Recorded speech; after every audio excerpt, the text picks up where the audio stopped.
Hello everybody and welcome to this process tutorial in which I'm going to show you how we can take a chair like this one in Shaper 3D and export it as USDZ to bring a textured model into our favorite render program. Obviously, that is Blender. In Blender then, I will show you how we can set up our scene, import the chair, clean everything up, design a backdrop, add various slides, and then use the new Eevee render engine with ray tracing to create visualizations of how this chair could look literally in a matter of seconds. I will run you through different lighting strategies. For example, how does an object look when it is illuminated from the left side or the right side or only the top or mixed. And then when we have everything fine-tuned to our liking, then we will create our final rendering using, well, the final render command in a matter of 2.34 seconds, which is really amazingly fast. Okay, let's get started. To render this chair in an external program, let's say like Blender, we have to export it. And currently one of the best export formats to use is the so-called USDZ format. By the way, as a heads up, I already included the exported version of this chair in the download link in the description of this video. So you can simply download that version and then use that when we go into Blender. But now let me show you how easy it is to export this design into the USDZ format. What is actually so special about that format? Well, two things. On the one side, it meshes all the geometry really finely. So the geometry we get is a little bit larger, but it captures all the fine, intricate details really beautifully. And the other really important and great aspect of it is it comes with all the materials. So yes, here in Shaper 3D, we see an ABS material and an embossed leather material, and that USDZ exporter will recreate these materials and bake it onto the geometry. So if we load this into any other CAD program, we will get these materials there too. Now to export this design, we can simply go to Share. Then we go to Export and Project. Here is the USDZ format. And then you can click on Export. If you only want to export this material without materials, but this nice meshing, then you can turn this one off. And then you simply click on Export. You see it will then generate the geometry and then also create the materials. By the way, the materials are being exported follow the physically based rendering methodology, so they're really high quality. And that takes actually a small moment. And then when that is done, you will get a dialog. So you can then decide where you would like to save it. So now there it's done. I will save this on the desktop. There I have the file already. Click Save, and that's it. Now we can go to Blender. So here in Blender, we can now set up our environment, and then we bring in the exported model.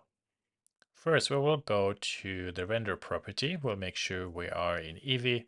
This is now the new real-time render engine that can make use of ray tracing.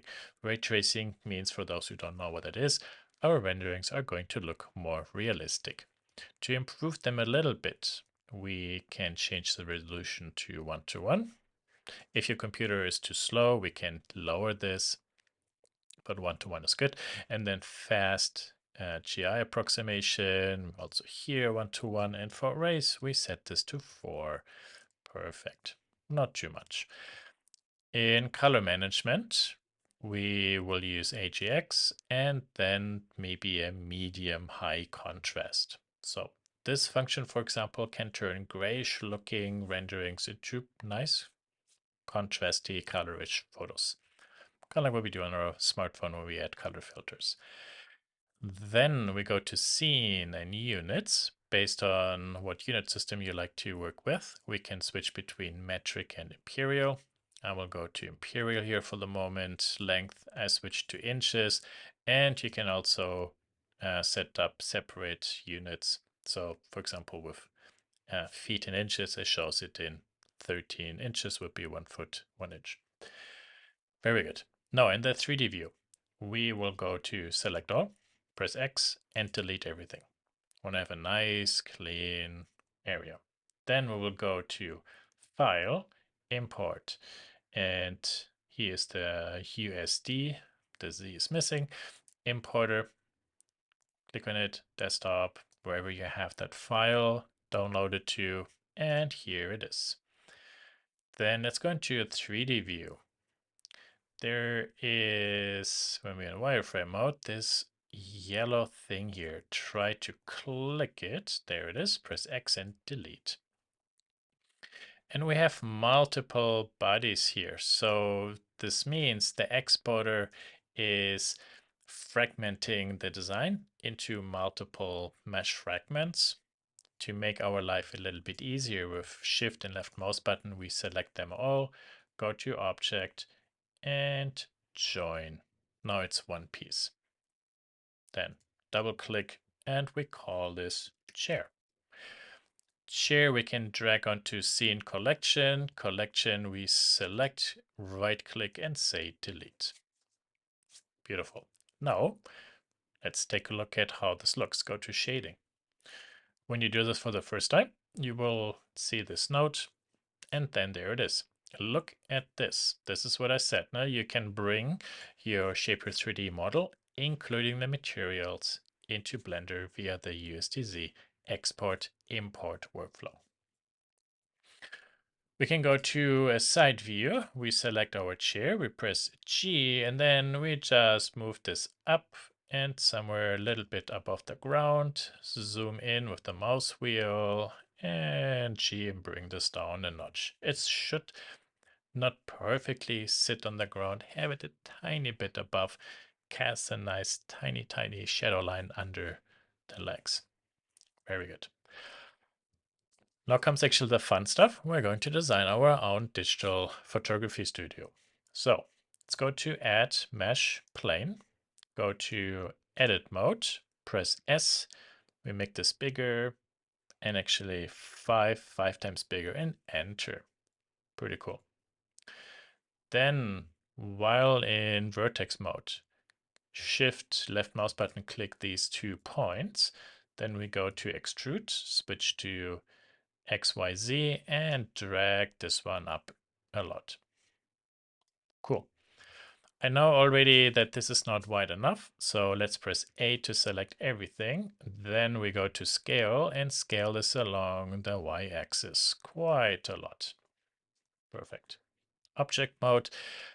This is a backdrop that has a flat wall or a sharp edge. I would like to round this a little bit, so we can go with this object selected, 2 modifiers, add, generate, bevel, maybe 1 foot, 10 steps. And if I zoom in a little bit, you see this is a nice arc. I would like this, however, to be more like paper that's draping down. So this shape under profile, which switch to 0.6, makes it actually look like a G2 fillet, by the way. There we are. Beautiful. And if we want, we can also go back to edit. With shift left mouse button, click these 2 points, click on move. I can even move this back a little bit. And the fillet automatically is being updated. Beautiful. Object mode. Right click and then we say this one shade smooth. If you don't see this, go to object and where is it again? There, shade smooth. There we are. Cool. Let's now go to the rendering. So this is material preview. This is rendering and this looks pretty grayish and boring. Well, we don't have any light. So let's go ahead and say add light, area light. go to the move command, and then we can move this up. Wow, look at this. It's kind of nice, no? By the way, here to show you what this ray tracing is doing, this is the old Eevee, this is the new Eevee. This looks really amazing. And if I go to cycles, you see that Eevee looks very close. Doesn't have exactly the same realism, but also only takes 2 or 3 seconds to be done. Beautiful. Cool. So this light, actually, we can move up a little bit. We can go to the light, change maybe this to 2 feet to make it bigger. That makes everything a little bit softer. You see, based on where I move the light to, I can illuminate more the backdrop or the chair.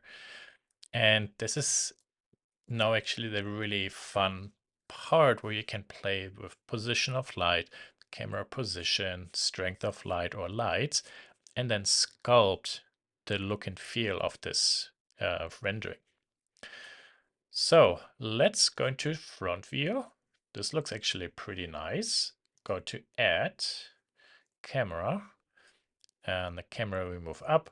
Well, let's move the camera a little bit back. I do not want the camera to rotate down, so it stays horizontal. If I press N, this is what you should see. If we then look into the camera, let's switch the paper format to 1080. I said paper format. No, I mean the image format. There we are. Kind of nice. We can go to the world. The world is really bright there. And then this we go to 0.1, 0.05. We darken this a little bit. Or if we go to 0, it's pitch black. You can see this adds a little bit of environmental light to it. If we go to 0.02, just a little bit. Cool. Okay, back to the camera. Now look at this. Now this actually looks quite nice.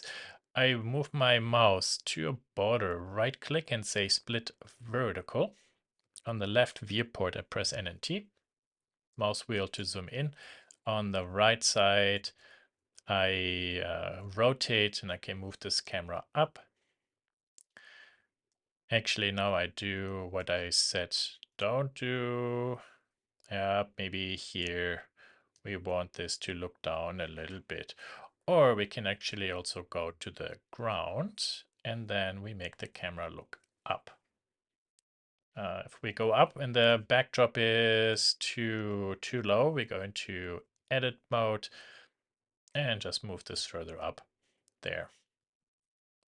Very nice. Cool. Okay. Well, this is actually an already interesting looking image. We can select the backdrop, go to material, new, and then change the color. Ooh, this is quite nice. So we make this darker. And here we have the roughness. That's for the reflectivity. And if we turn this down, there you see now we see actually the illumination of the chair on the ground, but we also see the light reflected on the backdrop. That is not really what I want. And let me show you another cool addition to what Blender can do now. It's light linking, meaning we link the light to the object. We select the light, then we go to Object, then we go to Shading, Light Linking, New. Here I type in, let's say, chair. It's just a name. And then, very important, click and drag this onto it. And you noticed that the light from the backdrop is actually gone. I only see the chair. So if I move this one down, there, it does not reflect on the backdrop. It's everybody's photographer's dream to have this ability to play. We can put actually the light more behind to make this more like a mysterious rendering, more in front. And you see based on where the light is. we illuminate certain parts and then explain our design accordingly. Pretty cool. Okay. Maybe this is a tick too dark. There, or maybe the roughness increase or lower. Okay. Goody. So if we increase now this to 0.1, now we make everything a little bit brighter so the backdrop has a tick more color. These values I am setting up is just simply you have to play with this and experiment. And always feel or look at how does what you set up result in your rendering. Let's make a copy of the camera. So Shift D and escape. Then I bring this camera to here. There, press R to rotate. And then with this camera selected, go View, Camera, Set Active Camera as Object. There we are. Here now I would like the camera to actually go up. Let's say like there. Then this I rotate a little bit. Let's say 90, go to the top view, and then I move the camera to frame this chair like this. We can see here the backdrop is too small. One more time, edit mode. Yeah, go up, press A, and then where's the scale? There it is. And scale this there. Oh, and these, they need to go even further up. Cool. Okay, I'll leave edit mode. Beautiful. Okay, so this camera, I can move up a little bit. Let's say like here, this is a nice look. And now this camera, I would like to shift down. Flop, there. So the camera is not looking down, but we're moving the picture down. Now I can play with adding a light from the left side or the right side. So it doesn't matter if we do this here or there. We go to Add and then Light, Area Light. Move this one up. It's kind of fun actually how the light goes down and then bounces up. That's an interesting effect. And I will move the light to the left side and up. This is the x-axis, so this goes 90 degrees. Very good. Then I will add one more light, go back and over. This is minus 90 now. There we are. And now we can see how this chair is illuminated from the top and from the two sides. Here we have these three lights. This might actually make sense to give these lights also names. So area left, this is area left, this was area right, and this is area top. And we also have these eyes to turn off visibility and renderability. So now this is not going to be rendered, for example. So the left side is off and only the right side. And this looks actually quite nice, no? We can then also here again play and experiment with making this a little bit brighter. What happens if we even turn the top one off? Maybe make this bigger. Bring this a little bit further. Make this bigger, 16 inches or 2 feet. There. This camera, maybe I move more to here and then rotate there. Very good. Now this looks actually quite nice how this is being illuminated. And this is really the art of making nice product renderings. Play with the lights, illuminate your object, and try to see how you can sculpt out and highlight the three-dimensional quality of your design. So I will turn those here back on. this light, for example, is very strong. Maybe 2.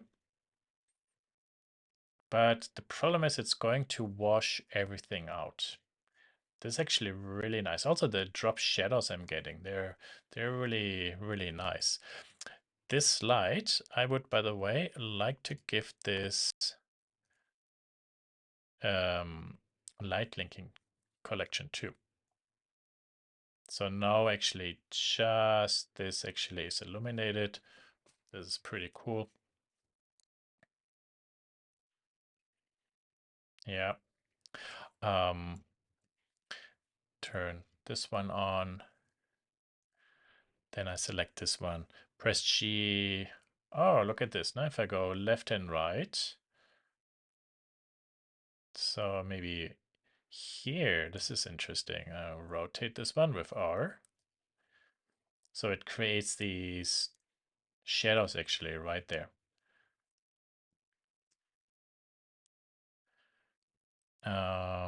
Also here, go to that.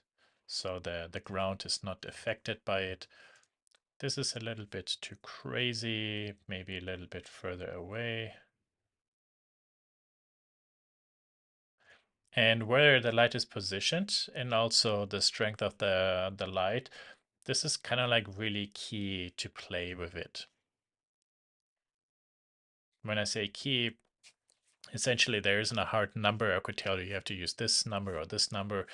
It's really where the light is positioned, where it looks to, and how is this all impacting your scene. This is something like you need to play with these values till you find something that you like. Now, so for example, if I make this really bright, now this is kind of like washed out. This is not really so good. So from this view, this works better when this is rather low.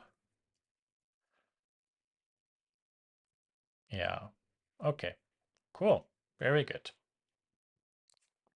Okay, now you start noticing actually, or I hope you see how easy it is to create these renderings, and then based on what camera we select, we can switch between them, and then every time create then a nice rendering of this design. This area here is a little bit flat, so I'm with G trying to see, do I bring this maybe further to there or rotate it? G to the front more. Yeah, this is actually not too bad. Now it gets a good amount from kind of like the corner front.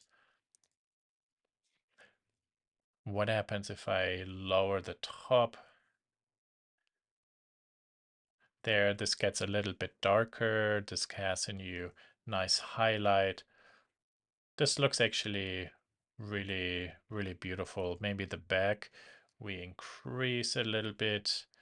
Let's make this also bigger.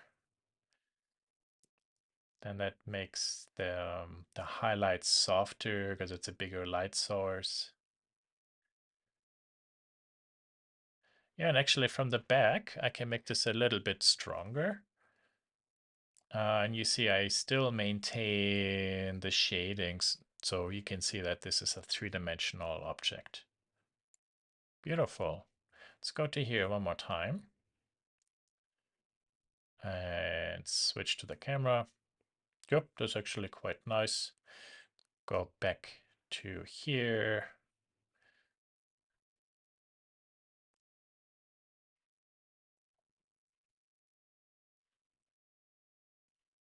There we are.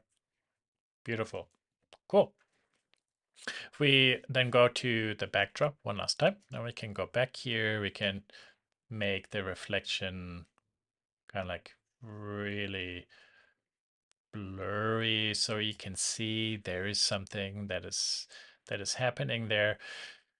And then it's time to do a rendering. This is how big our object will be. And just click render, render image. And there it is. That is actually how fast these final renderings are done. Then you can go to File, Save As, and then save this image wherever you want, PNG or JPEG. Give this a name and hit save. And in a nutshell, that's actually the complete process, how easy it is to bring in a textured design from Shaper 3D into Blender and then design a new, or yeah, designing actually a digital photo environment, for example, a backdrop, add some lights, cameras, and then create really nice looking 3D renderings.